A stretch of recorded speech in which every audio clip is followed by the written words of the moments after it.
He didn't fall in love with you. He fell in love with your softness, your light, your willingness to forgive the unforgivable. From the beginning, he didn't see you as a partner. He saw you as a project, not to build, but to dismantle, to control, to possess. Every sweet text was bait. Every intense stare, every "I've never felt this way before" was part of the script. You thought it was passion. It was premeditation. He knew the stories you shared about your past heartbreaks, the way your voice trembled when you spoke of betrayal, the fear that lived in your silence.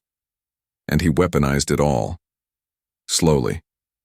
At first he mirrored you, said the right words, matched your pace, reflected your values. "We're the same," he said. But you weren't. You were looking for love. He was building a cage. And the thing about cages is, they don't always look like prisons at first. They look like good mornings and passionate kisses. Long night calls and big future plans. They look like fairy tales. Until they don't. The mask slipped when you stopped being easy to manipulate. When you asked, "Where were you last night?" When you said, "That hurt me." When you expected consistency. Suddenly you were too much, too sensitive, overreacting. He gaslit you so well you started apologizing for your reactions to his mistreatment. You wondered if maybe you were the problem. Maybe love really is supposed to feel like confusion, tears, and loneliness. But deep down a small voice kept whispering, "This isn't love. Love doesn't leave you crying in bed at 3 a.m., texting paragraphs and getting one-word replies. Love doesn't vanish when you need it the most." And so the war began. Not between you and him, but between the version of you that wanted to stay and the version of you that was slowly waking up. You weren't being crazy. You were being conditioned. Trauma bonded. Trapped in a cycle where every high was chemically addicting and every low left you begging for the next high. And he knew it. That was the point. He loved being the one who could hurt you and still be loved by you. That's real power, not love. But one day everything shifted. Maybe it was a moment, a sentence, a final lie that broke the illusion.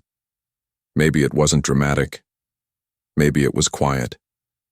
You just looked at your phone, read his excuse, and thought, "I'm done." No tears, no fight, just exhaustion.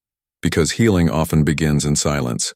You stopped chasing clarity from someone who thrived in confusion. You stopped explaining yourself to someone committed to misunderstanding you. You stopped trying to prove your worth to someone who only saw your value and how much pain you could endure without leaving. And in that moment, you did the bravest thing possible. You chose yourself. Leaving wasn't easy. You missed the version of him you fell for, the fantasy. But with time, you saw the pattern.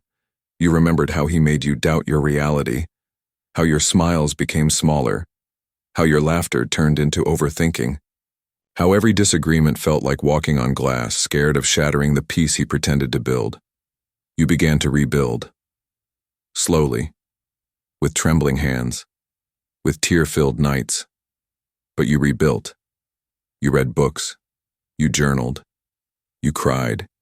You deleted the old messages, blocked the number, blocked it again, and again. And eventually, the addiction faded. Not suddenly, but surely. And what was left wasn't just survival, it was rebirth. Now you recognize the signs, the love bombing, the cold withdrawal, the fake apologies, the emotional breadcrumbing. And you smile, not because it didn't hurt, but because you know now that wasn't love. That was control dressed in affection.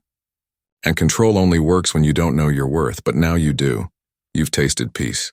You've seen what life looks like without emotional chaos. And you're never going back. He'll circle back one day, they always do. He'll test the waters with a "Hey stranger" or a "Just wanted to check on you." But it won't work, because the woman who once begged for his love now pities his tactics. The woman who once cried for his attention now sees the manipulation in his words. You've changed. You're no longer the version of you who tolerated less because you were scared you'd never find more. You are more. You became more. Not because of him, but in spite of him. This isn't revenge. This is freedom. You don't need to prove anything to him. Your silence is the loudest closure. Your healing is the loudest revenge. And every step forward, every laugh, every peaceful night's sleep is a reminder. He didn't break you. He awakened you. And you never needed him to choose you. You just needed to choose yourself. And now you have.